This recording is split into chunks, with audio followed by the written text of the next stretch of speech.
like to start by thanking everybody for being here today and showing up over the last couple of days to be here to witness the union between Ian and Sarah.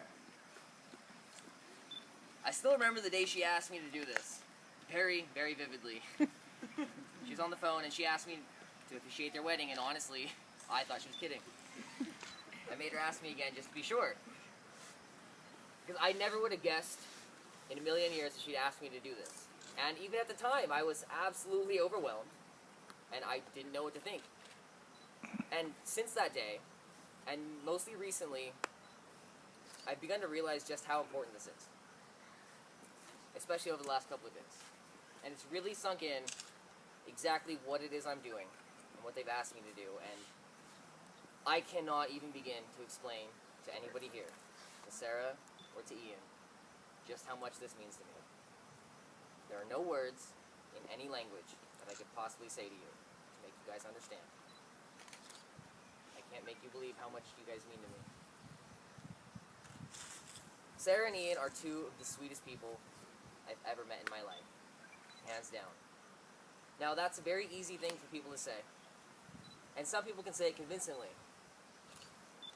but I say it with all my heart, because every time I've been nervous about this, Sarah's been there to tell me, Jason, you've been there from the start. And I have. I remember the day that I met Sarah. I'd known Ian, and that was shortly before they became official, I think. But the thing that got me was that through their relationship, through their entire relationship, I tended to disappear a little bit. I would fall into myself, and then I would come back and I'd see them. And every time I'd come back, it could be months at a time, they always welcomed me with open arms. Like they'd just seen me yesterday. And the kids, too. And that's something you don't find very often. Or ever, really.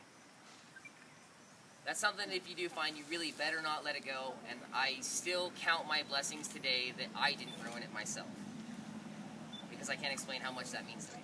Every time I see them, they love me just as much as they did when they saw me 3 months before that. And I can't tell you how much that means to me. And then there's the kids.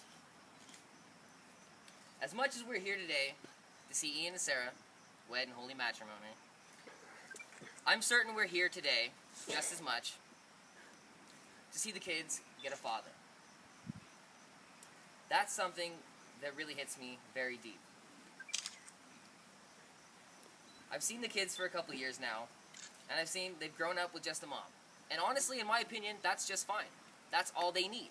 Some people grow up just fine that way. They didn't need anything else. But what they got is something you can't put a price on. The best thing they possibly could have, and that is a father who not only just loves them, but loves them unconditionally. They don't know how lucky they are right now. But in a little bit of time, when they're old enough, they're going to look back, and they're not even going to be able to imagine not having a father. And that is something you cannot impersonate. You can't copy. You can't. I think that's one of the most beautiful things here today. Those 3 kids who I love with all my heart, absolutely and unconditionally, are getting a father. Now, this is usually the part where I ask if anybody in the audience, or the crowd, has any objections to these 2 being wed. But quite frankly, I don't care. Because, so help me God, these 2 will be wed today. Now, I have here the rings for you 2 to hand to each other.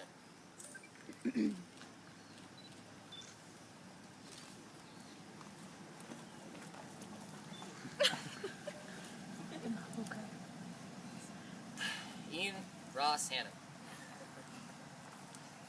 Do you take Sarah to be your wedded wife, to love till your end of days, whether you're sick, you're poor, you're rich, you're healthy, it doesn't matter. Will you love her forever? Will you love her till after you're gone? I do.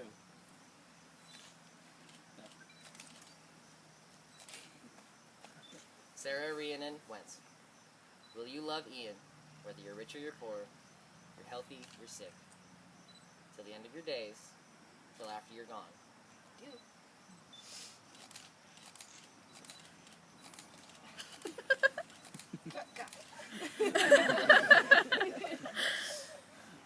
Now it is my absolute honor to announce you, Ian and Sarah Hannum, who make us the bread.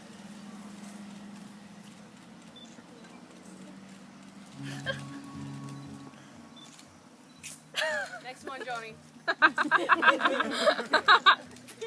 Second song, Johnny.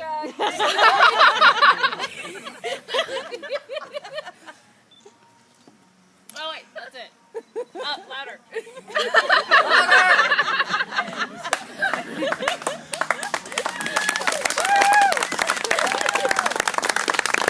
Mazel tov!